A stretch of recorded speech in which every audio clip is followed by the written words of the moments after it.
আৰু শ্ৰদ্ধা ৰাইজ আমি যোৱা এক মাহ ধৰি আমাৰ 40টা সমষ্টিত হিতাধিকাৰী সভা বা বেনিফিচিয়াৰী মিটিং আমি কৰি আছো আৰু এই বেনিফিচিয়াৰী মিটিংটো আমি কৰিবলগীয়া হৈছে যে আমাৰ তলৰ পৰা বিভিন্ন মানুহৰ দ্বাৰা বিভিন্ন দল সংগঠনৰ দ্বাৰা এটা সাৰ্ভে কৰাত কিছুমান ফিডবেক আহিছে।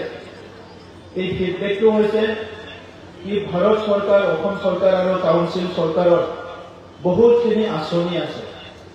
এই আঁচনিবিলাক ৰাইজৰ কাৰণে দিয়া আঁচনি, পুৰুষৰ কাৰণে, মহিলাৰ কাৰণে, খেতিয়কৰ কাৰণে, যুৱ যুৱতীৰ কাৰণে, আমাৰ জ্যেষ্ঠ নাগৰিকৰ কাৰণে, বিভিন্ন কাম কৰি খোৱা লোকসকলৰ কাৰণে, প্ৰত্যেকটো শ্ৰেণী, প্ৰত্যেকটো জাতি জনগোষ্ঠীৰ কাৰণে বহুত ভাল ভাল আঁচনি আহে।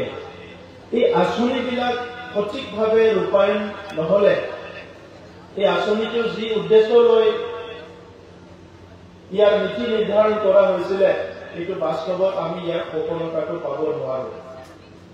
মই নিজেও 5 বছৰ চৰকাৰত থাকি বিভিন্ন আঁচনিৰ ওপৰত মোৰ যি জ্ঞান, মই যি বুজি পালো, ইয়াৰ ওপৰত মই ভাবো বহুতখিনি কথা আলোচনা কৰিবলগীয়া আছে। ভাৰত স্বাধীন হোৱাৰ পিছত বিভিন্ন আঁচনি ভাৰতীয় নাগৰিকসকলৰ কাৰণে যিটো লাষ্ট মাইল ডেভেলপমেণ্ট বুলি কয়, শেষ অঞ্চললৈকে, আৰু লাষ্ট মেন বুলি কয় যোনে নেকি দৰিদ্ৰ সীমাৰেখাৰ তলৰ ঠিক ব্যক্তিসকলক টাৰ্গেট কৰি বিভিন্ন আঁচনি বিভিন্ন সময়ত চৰকাৰে দিয়া হৈছে। এই আঁচনিবিলাক সঠিকভাৱে যদি ৰূপায়ণ হয় আমাৰ হিতাধিকাৰীসকলৰ লাভ হয়। যদি সেই আঁচনিবিলাক সঠিকভাৱে ৰূপায়ণ নহয় আমাৰ হিতাধিকাৰীসকলৰ লছ হয় আৰু চৰকাৰৰো নিজৰ উদ্দেশ্যত সফল হোৱাত ব্যৰ্থ হয়। গতিকে আজি চৰকাৰে আঁচনিটো তৈয়াৰ কৰিলে দিল্লীত বহুত ভাল আঁচনি। আজি ভাৰতৰ প্ৰধানমন্ত্ৰী ডাঙৰীয়াই কৈছে যে ভাৰতবৰ্ষখন বিকশিত ভাৰত হব লাগিব, বিকশিত ভাৰত হব লাগিব। আৰু বিকশিত ভাৰত হব লাগিলে ভাৰতৰ ভিতৰত যিখিনি নাগৰিক আছে এই প্ৰত্যেকজন নাগৰিকে অৰ্থনৈতিকভাৱে, সামাজিকভাৱে, শিক্ষা দীক্ষা, শাৰীৰিক সকলো দিশৰ পৰাই আগবাঢ়ি যাব লাগিব। আমি যেনেকৈ প্ৰথম শ্ৰেণীৰ দেশবিলাকৰ কথাবিলাক চালে দেখিবলৈ পাওঁ যে ইহঁতৰ মানুহবিলাকৰ বহুত শিক্ষিত, অৰ্থনৈতিকভাৱে আগবঢ়া, ৰাস্তা পদূলি, অফিচ বহুত ভাল, এই কথাবিলাক আমি দেখিবলৈ পাওঁ। ঠিক তেনেধৰণৰ আজি প্ৰধানমন্ত্ৰী ডাঙৰীয়াই বিচাৰিছে ভাৰতবৰ্ষৰ চুকে কোণে বসবাস কৰা, এইটো অসমে হওক বা বড়োলেণ্ডে হওক, প্ৰত্যেকজন নাগৰিক এই পৰ্যায়ত আগুৱাই যাব লাগে। আমি স্বাৱলম্বী হ'ব লাগে, আমি নিজে সক্ষম হ'ব লাগে চব দিশৰ পৰা। এই কথাৰ কাৰণে আজি ভাৰত চৰকাৰে বহুত ভাল ভাল আঁচনি পঠাইছে। এই আঁচনিবিলাক বহুত আঁচনি আপোনালোকে জানে আৰু বহুত আঁচনি আপোনালোকৰ তাত বহুত সময়ত খবৰ আহি নাপায়। গতিকে আজি ইয়াত দুজন বিষয়া বহি আছে।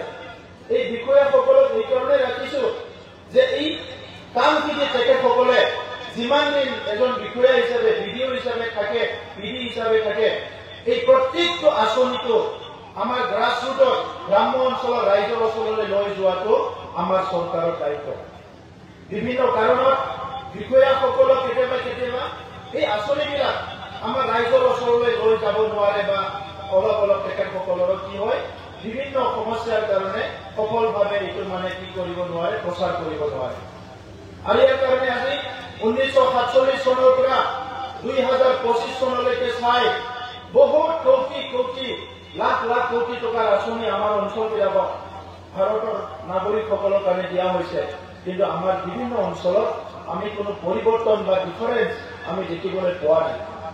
সেইকাৰণে আজি কাউন্সিল চৰকাৰৰ দায়িত্ব কেন্দ্ৰীয় ৰাজ্যৰ আঁচনিৰ লগতে কাউন্সিলৰ যিটো আঁচনি আছে এই কাউন্সিলৰ আঁচনিখিনিও 100% যাতে ৰূপায়ণ হয় এই কথাখিনি আজি আমি আপোনালোকৰ লগত পাতিবলৈ আহিছো। অসমৰ মুখ্যমন্ত্ৰী ডক্টৰ হিমন্ত বিশ্ব শৰ্মা ডাঙৰীয়া বা তেখেতৰ আগত যিসকল মুখ্যমন্ত্ৰী আছিলে সেইসকলৰ বিভিন্ন আঁচনি ৰাইজৰ কাৰণে দিছে। আৰু বৰ্তমানৰ মুখ্যমন্ত্ৰী ডাঙৰীয়াৰ এটা ডাঙৰ সপোন আছে যে অসমখন ভাৰতৰ 5খন উন্নত ৰাজ্যৰ ভিতৰত এখন হ'ব লাগিব। আৰু সেইটোকে টাৰ্গেট ৰাখি আন্তঃগাঁথনি নিৰ্মাণ কৰা, লগতে মানুহৰ দৈনন্দিন জীৱনত হোৱা সমস্যাবিলাক সমাধান কৰা, বিভিন্ন বছৰে বছৰে পেণ্ডিং হৈ থকা সমস্যাবিলাক সমাধান কৰা, এই কামবিলাক অসমত আজি খুব ভালকে তেখেতে ৰূপায়ণ কৰিছে। আৰু বিটিআৰ অঞ্চলতো আমি আজি স্বাধীনতাৰ 1947 চনৰ পৰা বসবাস কৰা বিভিন্ন মানুহবিলাকে মাটি অধিকাৰ পোৱা নাছিলে, বিভিন্ন অধিকাৰ পোৱা নাছিলে, এইবিলাক স্থায়ীভাৱে সমাধান কৰাৰ কাৰণে বিভিন্ন পদক্ষেপ লোৱা হৈছে। আৰু এই কথাখিনিয়ে আজি মই আপোনালোকক ক'ব বিচাৰিছো। প্ৰথম কথা হৈছে যে চৰকাৰী আঁচনিটো যেতিয়া আহে আপোনালোকে মনত নাভাবিব যে এইটো আমি নকৰিলে হ'ব, সেইটো মানে চৰকাৰৰ বস্তু হ'লেও হ'ব নহ'লেও হ'ব, এই কথাটো আপোনালোকে নাভাবিব। আপুনি দৈনন্দিন খেতি কৰিছে, কোনোবা হাজিৰা কৰি খাইছে, কোনোবা দোকান দিছে, সৰু দোকান দিছে, কোনোবা হাঁহ কুকুৰা পালন কৰিছে, যিয়ে নকৰক কিয় এই কামখিনিত এডিচনেলি এই কামখিনি ভালকে কৰিবৰ কাৰণে চৰকাৰৰ মানুহবিলাকে আৰু অলপ আপোনাক সহায় কৰে। এইটো সেল্ফ হেল্প গ্ৰুপৰ থ্ৰুৱেদি হওক, কোঅপাৰেটিভ ছচাইটিৰ থ্ৰুৱেদি হওক বা ইণ্ডিভিজুৱেল সকলে কিছুমান আঁচনি বনায়, এই আঁচনিবিলাক ৰূপায়ণ কৰাৰ কাৰণে চৰকাৰে কি কৰে আপোনালোকক সহায় কৰে। কিন্তু বহুত সময়ত কি আছে, এইটো চৰকাৰৰ বস্তু চৰকাৰে দিয়া এই বুলি পেলাই ভালকে ব্যৱহাৰ নকৰে। তাত আলু খেতিৰ সময়ত আলু বিধান দিছে, এই আলুটো চব খাই পেলাইছে। গম খেতিৰ সময়ত গমৰ বিধান দিছে, এইটো মিলত লৈ যাই পেলাই খুন্দি পেলাই গমটো খাই দিছে। এনেকুৱা বহুত সময়ত দেখিছে। এতিয়া সেইটোতো বাৰু খাদ্য। বেলেগ ক্ষেত্ৰত চাবলৈ যাওঁ, PMIৰ ঘৰ অলপ আগতে আমাৰ ডিপুটি চিফ ডাঙৰীয়া প্ৰাক্তন কৈ গৈছে যে BPFৰ দিনত 17 বছৰত মচলপুৰত মাত্ৰ 665খন প্ৰধানমন্ত্ৰী আৱাস যোজনাৰ ঘৰ হৈছিল। কিমান? 17 বছৰত 665খন। আৰু এই 4 বছৰত UPPL চৰকাৰৰ এই 4 বছৰৰ সময়ত কিমান হ'ল? 6720খন ঘৰ অকল মচলপুৰতে হৈছে। 6720খন ঘৰ। এইটো মানে আকাশ পাতাল। আকাশ পাতাল হয়নে নহয়? 17 বছৰত 665 আৰু 4 বছৰত, এক বছৰটো আমি কোভিডৰ কাৰণে কামেই কৰিব পৰা নাই, কৰোনা হৈছিলে। 4-3 বছৰত BPFৰ দিনৰ এই 665 আধা ঘৰে হোৱা নাছিলে, সেইটো আমি কমপ্লিট কৰি দিলো। আৰু আমাৰ দিনত নতুনকৈ 6720খন ঘৰ ইয়াত কমপ্লিট নিৰ্মাণ কৰা হৈ গ'ল। আৰু আমাৰ বাকী আছে 1458খন।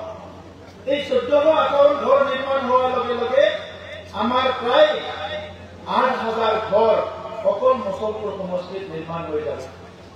গতিকে আমাৰ টাৰ্গেটটো হৈছে যে যি আঁচনি ৰাইজৰ কাৰণে আঞ্চলিক কাৰণে আহিছে সেইটো পাব লাগে। এতিয়া মই অনুৰোধ কৰিব বিচাৰিছো, এতিয়া যথেষ্ট ভাল হৈ গ'ল তথাপিতো যে PMIৰ ঘৰ বা প্ৰধানমন্ত্ৰী আৱাস যোজনাৰ ঘৰ পাই দুখীয়া মানুহ লাগে। যি মানুহে বছৰে বছৰে ঘৰটো ভাল কৰিব লগা হয়, মেৰামতি কৰিব লগা হয়। দুখীয়া মানুহ গৰীব মানুহৰ কাৰণে আজি ঘৰ নতুন বনাইছে, অহা বছৰ মেৰামতি কৰিব লাগে নাৰা ঘৰ বা 1 বছৰ পিছত। যদি কিবা কাৰণত নাৰা কাটিবলৈ সময় নাপালে, মেৰামতি কৰিবলৈ সময় নাপালে, এই প্লাষ্টিক লগাই থাকিব লাগে। কিবা ধুমুহা চুমুহা আহি প্লাষ্টিকটো ফুটি গ'ল, তাৰপিছত কি হ'ল, সেই ঘৰত কেতিয়াবা আমি পঢ়ি থকা সময়ত ল'ৰা ছোৱালীয়ে ওপৰৰ পৰা পানী পৰে, ভাত খাই থকা সময়ত কেতিয়াবা পানী পৰে। এই কথাবিলাক লাহে লাহে আমি চেক কৰিব লাগিব। এইকাৰণে আৱাস যোজনাৰ ঘৰ পোৱাৰ লগে লগে আপুনি একদম পজিটিভ এটা মাইণ্ডৰ বিপৰীত হয় এই ঘৰটো কমপ্লিট নিৰ্মাণ কৰিব লাগে। নহ'লে কি হয়, প্ৰথম কিস্তিটো পালে কামটো কৰিলে, ছেকেণ্ড কিস্তিটো পালে পইচাটো আমাক লাগে, বেলেগত খৰচ কৰি দিলে ঘৰখন ওলাই নাহে। এটলিষ্ট এখন ঘৰ হ'লে ৰোডে বৰষুণে 25 বছৰ 30 বছৰ আপুনি এটলিষ্ট নিজৰ ল'ৰা ছোৱালীক লৈ ভালকে থাকিব পাৰে। সেইকাৰণে ঘৰৰ পইচাটো বেলেগত খৰচ নকৰিব। টয়লেট বনাই, যিটো টয়লেটৰ স্বচ্ছ ভাৰত মিছনৰ SBMৰ টয়লেট আহিছে, এই টয়লেটটো বহুতে নিৰ্মাণ কৰা নাই। 9,000 টকা পাইছে, 9,000 টকাটো ক'ৰবাত খৰচ কৰি দিছে। এতিয়া চাওক, নিজৰ কাৰণেও টয়লেট লাগে, আলহী আহিলেও টয়লেট লাগে, এতিয়াতো আৰু আজিৰ সময়ত মানুহবিলাকৰ জংঘলত যাব নোৱাৰে বাহিৰত। সেইকাৰণে আপুনি যদি কোনোবা অলপ এডিচনেল পইচা দি ভালকে বনাই লয় বেলেগ কথা, নহলে যিটো স্পেচিফিকেশ্যনত দিছে আপুনি ঠিক হিচাপে টয়লেটটো ভালকে বনাই লওক। আমাৰ বাইদেউসকলৰ মহিলাসকলৰ হাইজেনিক টয়লেট নোহোৱাৰ কাৰণে বহুত সময়ত বেমাৰ হয়। এই কথাবিলাক মনত ৰাখি যিহেতু প্ৰধানমন্ত্ৰী ডাঙৰীয়াই বিচাৰিছে যে প্ৰতি ঘৰতে এটা টয়লেট থাকিব লাগে, মাহবিলাকো ডাঙৰ ডাঙৰ বনাই লৈছে, কিন্তু গৰীব মানুহ হলেও আমাক এটলিষ্ট আমি মানে টয়লেটটো ভালকে বনাই ল'ব পাৰে, এই কথাটো যাতে চবে মনত ৰাখে।